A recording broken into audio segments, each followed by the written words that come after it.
کوئی شوگر کی پٹی بھی باندھنی چاہیے. حضرت ایوب 18 سال بیمار رہے. زوجہ کہنے لگی دعا کر لو تو آپ فرمانے لگے بی بی سے کہ صحت کتنی دیر رہی؟ اس نے کہا 60 سال. تو آپ فرمانے لگے ذرا بیماری کو بھی 60 سال گزر لینے دو پھر دعا بھی کر لیں گے. یہ دعا کی اللہ، یہ لفظ کہے اللہ نے صحت دے دی، تندرستی آ گئی. ایک دن گھر میں بیٹھے بیٹھے زوجہ کہنے لگی کہ ایوب یہ بتاؤ دکھ اچھے کہ سکھ؟ آپ فرمانے لگے سارے دن ہی اللہ کے ہیں پر دکھ بڑے اچھے تھے. مجھ سے پوچھو تو دکھ بڑے اچھے تھے. کہا کس طرح؟ تو حضرت ایوب فرمانے لگے جب میں بیمار تھا تو 24 گھنٹے میں ایک دفعہ میرا رب میرا حال پوچھا کرتا تھا. ایک دفعہ میرا اللہ پوچھتا تھا ایوب تیرا حال کیا ہے؟ فرماتے ہیں 12 گھنٹے تو لذت ہی رہتی تھی کہ میرے رب نے میرا حال پوچھ لیا ہے، اور اگلے 12 گھنٹے میں انتظار کرتا تھا مالک حال دوبارہ کب پوچھے گا. فرمانے لگے اب صحت تو ہو گئی ہے پر اب میرا رب میرا حال تو نہیں نہ پوچھتا. بھائی مشکلات جو ہوتی ہیں وہ تو تجھے سجا دیتی ہیں، سوار دیتی ہیں. تجھے یاد آتا ہے کوئی اپنا، جب تجھے درد ہوتی ہے نا، تکلیف ہوتی ہے، پھر تیرا دل کرتا ہے کوئی کندھا ملے جہاں میں سر رکھ کے رہوں. پھر اسی لیے تو کسی درویش سے کسی نے پوچھا تھا اپنا کون ہوتا ہے؟ تو کہا جو تجھے دکھ کے وقت یاد آئے وہ تیرا اپنا ہے. جو تجھے عین آزمائش کے وقت یاد آئے اور تجھے اس کا نمبر فوراً تیرے موبائل پہ چلنے لگے وہ تیرا اپنا سجن ہے جس کو تو دکھ کے وقت یاد کرے. تو بھائی مشکلات کے بعد جو اللہ آسانی دیتا ہے. حضرت ابراہیم کو آگ میں بھی پھینکا گیا، حضرت ابراہیم علیہ السلام کو ستایا بھی گیا، نکالا بھی گیا، لیکن جب ان مشکلات سے گزرے تو میرا رب فرماتا ہے وَإِذِ ابْتَلَىٰ إِبْرَاهِيمَ رَبُّهُ بِكَلِمَاتٍ فَأَتَمَّهُنَّ قَالَ إِنِّي جَاعِلُكَ لِلنَّاسِ إِمَامًا. کہا جب ابراہیم پورے اترے تو پھر ہم نے انہیں امام بنا دیا. یا اللہ کس طرح کی امامت دی؟ فرمایا میں نے اتنی اعلیٰ شان عطا کی ہے کہ اپنے لاڈلے رسول کو جناب ابراہیم کی نسل میں پیدا فرما دیا ہے.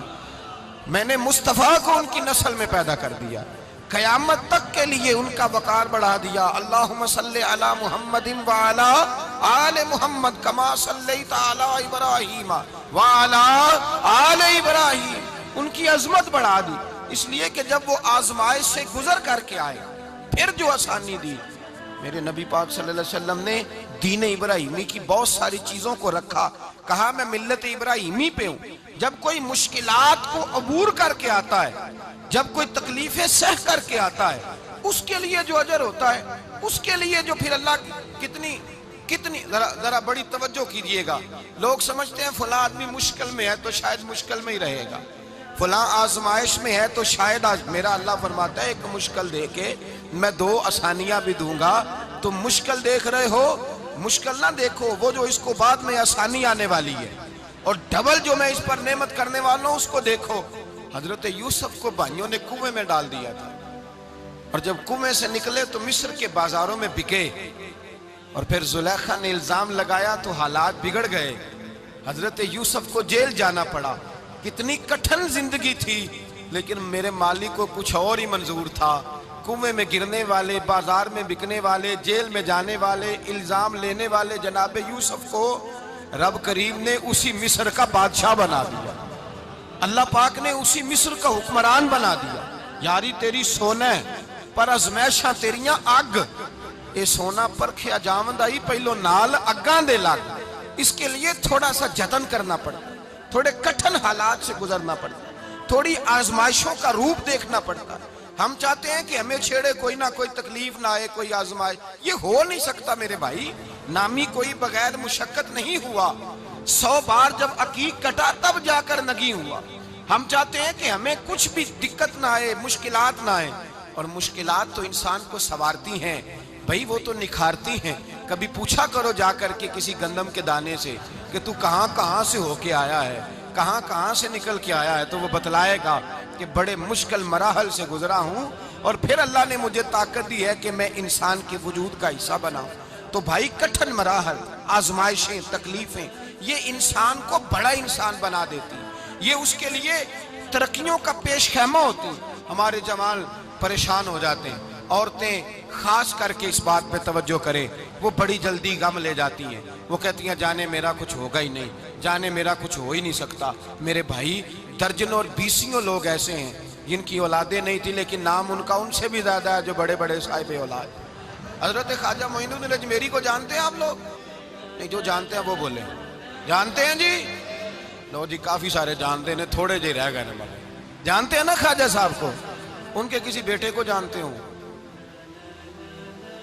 نہیں جانتے، نہیں جانتے، نہیں جانتے آپ ان کے بیٹے کو۔ حضرت خواجہ معین الدین اجمیری رحمت اللہ تعالیٰ علیہ کے بیٹے کو نہیں جانتے، لیکن ویسے آپ ہندوستان میں کسی آدمی کو چھیڑ کے دیکھیں، وہ کہے گا میں خواجہ صاحب کا روحانی بیٹا ہوں، میں اولاد۔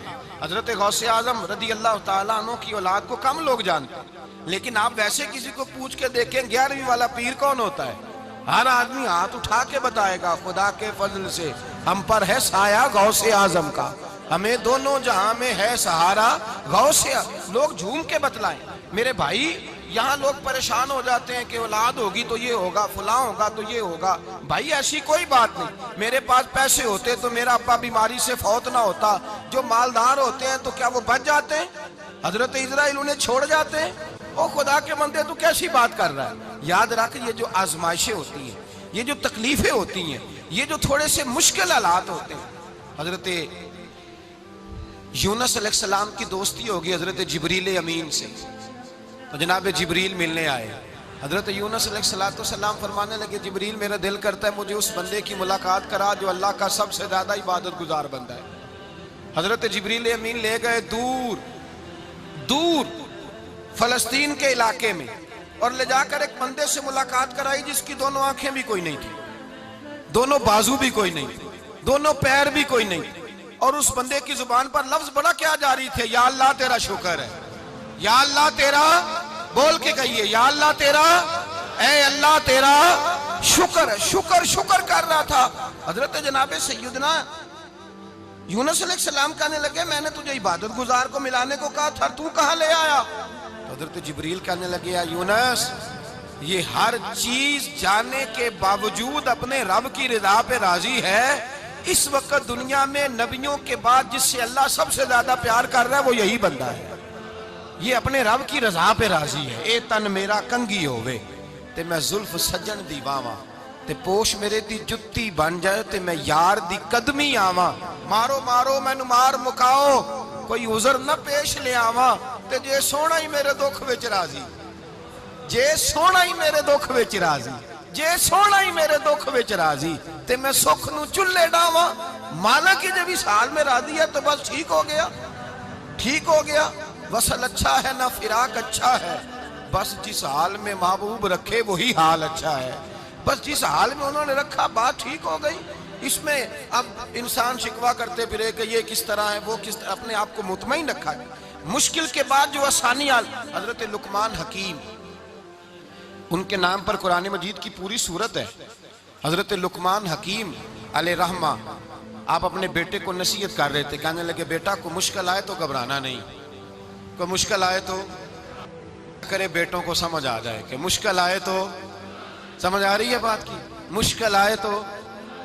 اور کیا خوبصورت جملے، بیٹے کو بٹھا کے کہتے ہیں بیٹا چھوٹی مشکل آئے گی تو اللہ بڑی مشکلات آسان کر دے گا، سمجھو چھوٹی مشکلات آئیں تو اللہ نے بڑی مشکلیں اس نے آسان کر دی۔ اور آپ کو بتاؤں اصل انسان ہوتا ہی وہ ہے جو مشکلوں میں جینے کا ڈھب سیکھ جاتا ہے، وہ بن جاتا ہے جو کرب کے حالات میں جینے کا سلیقہ سیکھ جائے۔ اپنے بچوں کو یہ سمجھانا، حضرت لقمان بیٹے مشکل آئے تو گھبرانا نہیں، بڑی کو ٹال دیتی ہے، وہ نیکی کا اور آسانی کا پیش خیمہ ہوتی ہے۔ اللہ اس کے بعد آسانی سمجھا رہے ہیں۔ کچھ دنوں کے بعد کہنے لگے آؤ فلاں اللہ کے نبی کی ملاقات کو چلیں، فلاں نبی علیہ السلام سے ملنے چلتے ہیں۔ اس زمانے میں جو نبی تھے ان سے ملنے چلے گئے۔ بیٹے کو بات یاد تھی، گھوڑے پہ بیٹھے، امام ابن جوزی نے اس کو لکھا ہے، گھوڑے پہ بیٹھے تھے دونوں کے پاس گھوڑے تھے۔ اب رستہ بہت زیادہ تھا، کھانا ساتھ لے لیا، پانی ساتھ لے لیا، رستہ لمبا تھا، صحرا کا علاقہ تھا۔ جب جانے لگے تو اتنی سخت گرمی ہوئی کہ گھوڑے بھی بے ہوش ہونے لگے، اچانک ایسی گرم لو چلی کہ گھوڑے بھی۔ اب دونوں باپ بیٹا جو تھے وہ بڑی جوش میں تھے کہ جانا ہی جانا ہے، گھوڑے سے اتر کر کے پیدل چلنے لگے۔ اب پیدل چلتے چلتے ذرا آگے گئے تو اب گرمی میں جتنا بندہ پیدل چلتا ہے اتنا پیاس بھی زیادہ لگتی ہے، تو پانی پیتے رہے، کھانا کھاتے رہے، کھانا پانی بھی ختم ہو گیا۔ تھوڑا آگے چلے نا، اس قدر تکلیف بڑی کہ حضرت جناب لقمان کے بیٹے کے پیر کے اندر ایک ہڈی پیوست ہو گئی، اتنی بڑی ہڈی تھی وہ اندر ہی چلی گئی پیر، خون کے فوارے گرنے لگے، بیٹا بے ہوش ہو گیا۔ حضرت لقمان اس کے سرانے بیٹھے تو بیٹا تھا نا، آنکھوں میں آنسو آ گئے۔ بیٹے نے آنکھ کھولی تو کہنے لگا ابا جی آپ تو صبر کرنے والے ہیں، آپ رو رہے ہیں۔ فرمایا بیٹے میں کیا کروں، میرے سینے میں جو دل ہے وہ ایک باپ کا دل ہے، تو باپ جو ہوا تیرا، تیری دکھ پر رونا آیا۔ بڑی مشکل سے دانت کے ساتھ ہڈی نکالی، ہڈی نکلی تو خون بھی چلا۔ صاحب زیادہ کہنے لگا حضور آپ نے تو کہا تھا ہر مشکل کے بعد آسانی ہوتی ہے، اور چھوٹی مشکل دے کے اللہ بڑی سے بچا لیتا ہے، تو ہم تو اچھے کام چلے تھے، مشکل پہ مشکل، مشکل پہ مشکل، یہ کیا ہے؟ حضرت لقمان کہنے لگے بیٹا نہ تو رب کی حکمتوں کو جانتا ہے، نہ پوری طرح میں جانتا ہوں، لیکن جو میں نے کہا تھا وہ بات سچی ہے۔ فَإِنَّ مَعَ الْعُسْرِ يُسْرًا إِنَّ مَعَ الْعُسْرِ يُسْرًا، اللہ ہر مشکل کے بعد آسانی عطا فرمائے گا، اور فرمایا میرا ایمان ہے کہ ضرور ضرور عطا فرمائے گا۔ یہ بات کہہ رہے تھے کہ سامنے سے دھواں اٹھا، اتنا سخت دھواں اٹھا کہ آپ نے سوچا شاید وہاں بادیا وہاں جاتے ہیں۔ وہاں چلنے لگے تو پیچھے سے کسی نے آواز دی ٹھہر جاؤ، رکو، وہیں رک گئے۔ تھوڑی دیر گزری تو کہا رک جاؤ، جب رکے تو ایک بولنے والا بولا، کہنے لگا تمہارے لیے تھوڑی دیر کے بعد جانوروں کا بندوبست کر دیا جائے گا، کھانے کا بھی بندوبست ہو جائے گا، بچے کا پیر بھی صحیح ہو جائے گا، چلے جانا، لیکن ذرا ٹھہرو۔ حضرت لقمان کہنے لگے بولنے والے تو کون ہے؟ تو کہنے لگے میں اللہ کا فرشتہ ہوں، میں اللہ کا فرشتہ ہوں۔ کہا اللہ کے فرشتے اور یہ سارا کچھ کیا ہے؟ تو فرشتہ کہنے لگا اصل بات یہ ہے کہ سامنے بستی پر مجھے عذاب نازل کرنے کا حکم ملا تھا، آپ بڑی تیزی سے آ رہے تھے، میں نے رب سے دعا کی کہ اللہ اس باپ بیٹے کی غلطی کوئی نہیں، مہربانی فرما۔ رب نے پہلے آپ کو صحرا میں الجھایا، پھر میری دعا کی برکت سے آپ کے گھوڑے ٹھہر گئے، پھر میری دعا کی برکت سے آپ کا پانی ختم ہوا، پھر میری دعا کی برکت سے آپ کے بیٹے کو زخم آیا، پھر میری دعا کی برکت سے سامنے سے دھواں اٹھا۔ فرمایا یہ جو تمہیں مشکل پہ مشکل آ رہی تھی، یہ تو میرا رب تمہیں عذاب سے بچانا چاہ رہا تھا، یہ جو تمہیں مشکل پر مشکل آ رہی تھی تو میرا مالک تمہیں عذاب سے بچا رہا تھا، تم سمجھ نہیں رہے تھے۔ حضرت لقمان نے بیٹے کی طرف دیکھا تو بیٹے کہنے لگے ابا جی بات بالکل سچی ہے، افضل الذکر لا الہ الا لا الہ الا، اور پھر پڑھنے لگے حسبنا اللہ و نعم الوکیل نعم المولا و نعم النصیر۔ یہ ورد ہونے لگے۔ بھائی جب تجھے مشکل آتی ہے، آزمائش آتی ہے، تو اس وقت سمجھتا ہے پتہ نہیں میرے ساتھ کیا بننے لگا ہے۔ اللہ تبارک و تعالیٰ چھوٹی مشکل دے کے تجھے بڑی سے محفوظ رکھتا ہے، چھوٹی بیماری دے کے تجھے بڑی سے محفوظ رکھتا ہے۔ بلکہ میں ایک دفعہ ایک تکلیف میں، ایک آزمائش میں مبتلا ہو گیا، تو میں نے اپنے حضرت سے کہا کہ حضور سارے دکھ کٹھے ہی آ گئے، کیا کیا جائے؟ تو آپ فرمانے لگے بڑے خوش نصیب ہو، جوانی میں اللہ نے دکھ دے دیے، بڑھاپے میں آئے تو برداشت نہیں ہوتے، یہ تو بڑے وقت پہ آ گئے، شکر ادا کرنا چاہیے، اس زمانے میں برداشت نہیں ہوتے، اب آسانی ہے، ان کو برداشت کرو، ہمت کرو۔ میرے بھائی یاد رکھیں آزمائشیں، تکلیفیں آپ کو بڑا کرنے کے لیے آتی ہیں۔ ہم آزمائش کو برا جانتے ہیں، دکھ کو برا جانتے ہیں، دکھ تو بڑے پیارے ہوتے ہیں، یہ رونے کا سلیقہ سکھاتے ہیں، یہ اللہ کو منانے کا طریقہ سکھاتے ہیں، یہ مسجد میں جانے کا۔ وہ جو سکھی بندہ ہے نا، سکھی، مجھے ایک صاحب کہنے لگے دو قسم کے لوگ مدینے سے آتے ہیں، مدینہ شریف پوچھنے لگے، کہنے لگے حضرت جی دو قسم کے بندے ہیں، کچھ واپس جاتے ہوئے تڑپ رہے ہیں، کچھ تصویریں کھینچ رہے ہیں رخصتی کے وقت، فرق کیا ہے؟ تو میں نے کہا وہ جو تصویریں کھینچ رہا ہے وہ امیر آدمی ہے، اسے پتہ ہے کہ میں پھر ٹکٹ لے لوں گا، مہینے کے بعد پھر آ جاؤں گا، اور یہ مدینہ چھوڑتے ہوئے تڑپ رہا ہے، یہ کوئی غریب ہے، یہ کہہ رہا ہے پتہ نہیں دوبارہ موقع ملے کہ نہ ملے، یہ دکھی ہے، یہ آزمائش میں دکھی۔ سکھی بندہ تو مکے جا کے نہیں روتا، وہاں بھی کھڑا ہے، ڈٹ کے کھڑا، دکھی کوئی نہیں تو روئے کیسے؟ روئے کیسے؟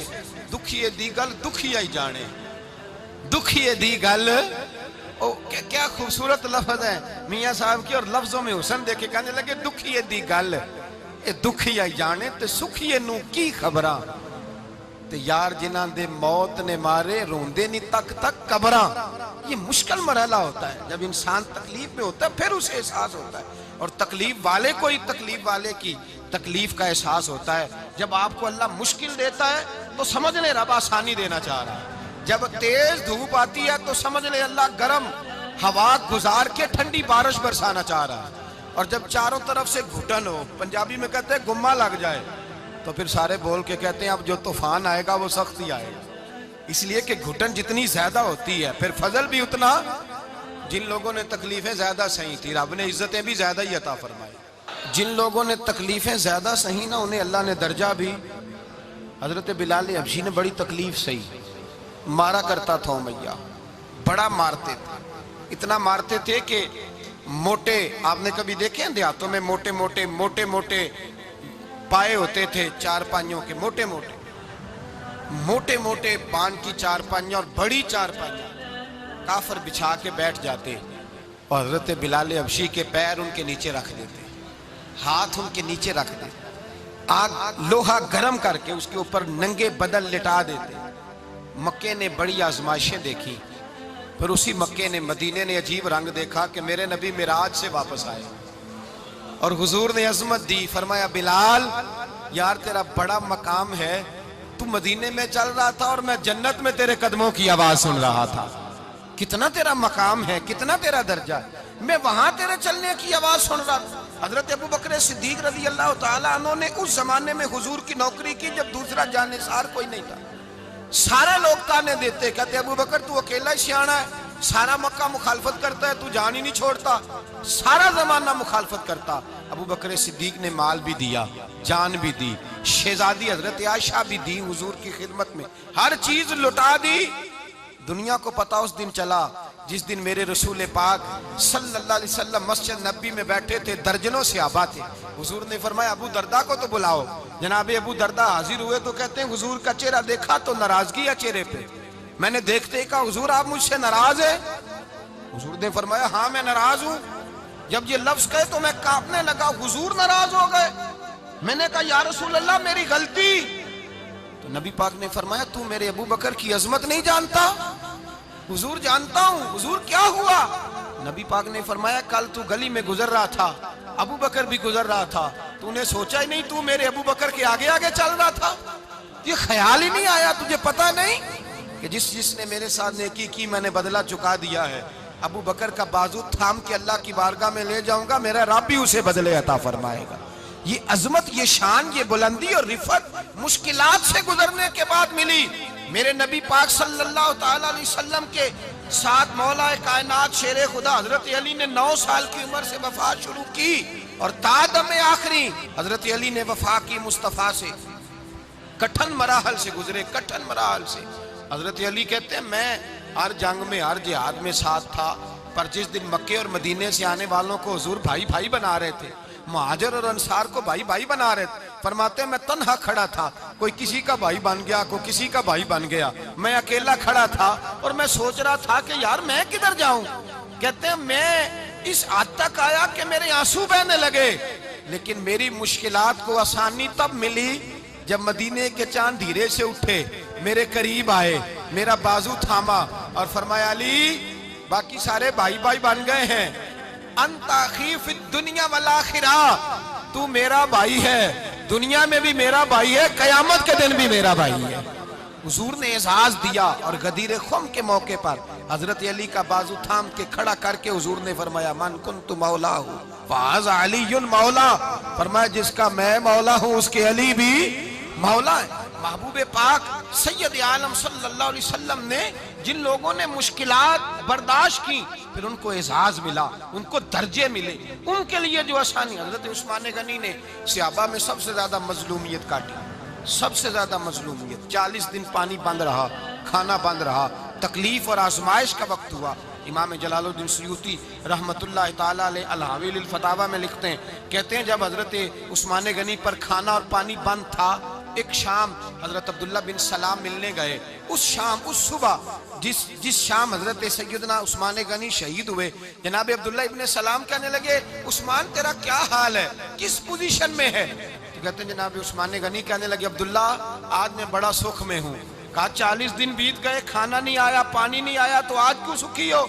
فرمانے لگے آج مدینے کی سامنے والی گلی میں میں نے مصطفیٰ کا دیدار کیا ہے اور نبی پاک صلی اللہ علیہ وسلم نے فرمایا عثمان اگر تو کہے تو تیرے لیے پانی کا بندوبست کر دیا جائے، تیری مشکل آسان ہو جائے، اور اگر تو کہے تو تیرے لیے وہ آسانی کی جائے کہ آج تو میرے پاس آ کے روزہ افطار کر لے. تو حضرت عثمان غنی کہنے لگے میں نے مصطفیٰ سے عرض کیا حضور مجھے یہاں کا سوق نہیں چاہیے، مجھے وہ آسانی چاہیے جو آپ کے پاس افطار سے ملے گی۔ فرمانے لگے آج میں رخصت ہو جاؤں گا، افطار رسول اللہ کے پاس کروں گا۔ حضرت عبداللہ ابن سلام فرماتے ہیں پھر اس شام حضرت عثمان شہید ہو گئے۔ لوگ کہنے لگے عثمان شہید ہو گئے، اور میں کہنے لگا نہیں، انہوں نے جا کے نبی پاک کے دسترخوان پہ روزہ افطار کر لیا ہے۔ روزہ افطار بھائی، پھر بعد میں جو آسانی ملی ان لوگوں، جو ان لوگوں کو درجات نصیب ہوئی۔ کٹھن حضرت عبداللہ مزنی حضور کے غلام تھے، قبیلہ مزن کے رہنے والے، والد فوت ہو گئے، چچا نے پالا تھا، اسلام قبول کر لیا، چچا اسلام